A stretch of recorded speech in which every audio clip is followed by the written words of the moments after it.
And Yahweh has baraked my master exceedingly, and he was become great.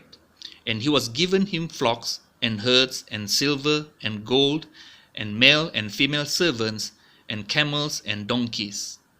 And Sarah my master's wife bore a son to my master, after she was old, and he has given to him all that he has. And my master made me swear, saying, Do not take a wife for my son from the daughters of the Canaanites, in whose land I dwell.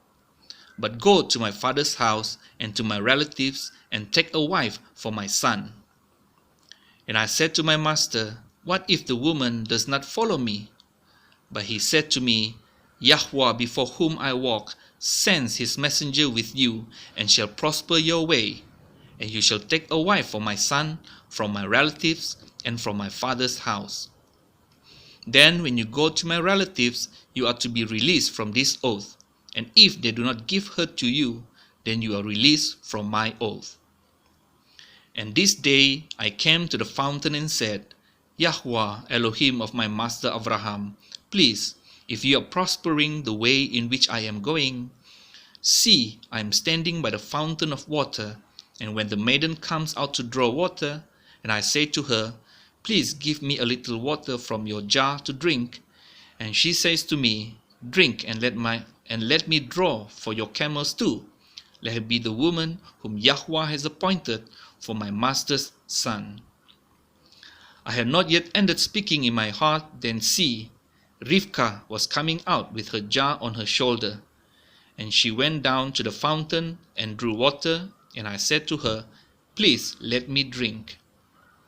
And she hurried and let her jar down from her shoulder and said, Drink, and let me water your camels too. So I drank, and she watered the camels too. And I asked her and said, Whose daughter are you? And she said, The daughter of Bethuel, Nachor's son, whom Milcah bore to him. Then I put the nose ring on her nose and the bracelets on her wrist. And I bowed my head and worshipped Yahweh and barak Yahweh, Elohim of my master Abraham, who had led me in the true way to take the daughter of my master's brother for his son.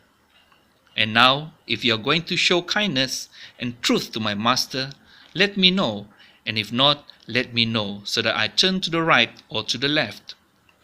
And Lavan answered, Bethuel too, and said, The matter comes from Yahweh.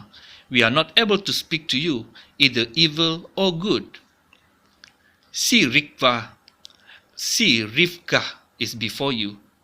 Take her and go, and let her be your master's son's wife, as Yahweh has spoken. And it came to be, when Abraham's servant heard their words, that he bowed himself towards the earth before Yahweh. And the servant brought out ornaments of silver, and ornaments of gold, and garments, and gave them to Rivkah. He also gave costly gifts to her brother and to her mother. And he and the men who were with him ate and drank and spent the night. When they arose in the morning, he said, Let me go to my master. But her brother and her mother said, Let the young woman stay with us a few days, at least 10, then you go. And he said to them, Do not delay me, since Yahweh has prospered my way.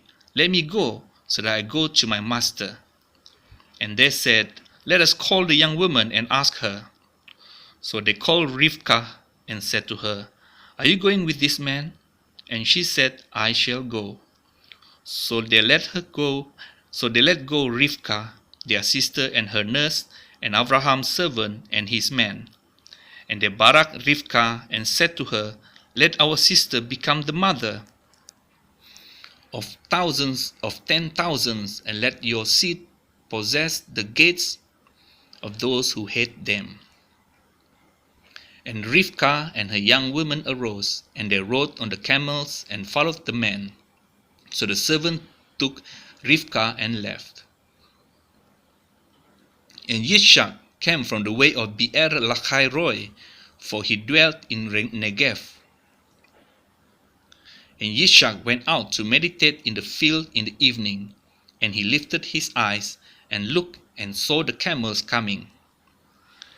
And Rivkah lifted her eyes, and when she saw Yitzchak, she dismounted from her camel. And she said to the servant, "Who is this man walking in the field to meet us?" The servant said, "It is my master." So she took a veil and covered herself. And the servant told Yitzchak all the matters he had done. And Yitzchak brought her into his mother Sarah's tent, and he took Rivkah, and she became his wife, and he loved her. Thus Yitzchak was comforted after his mother's death.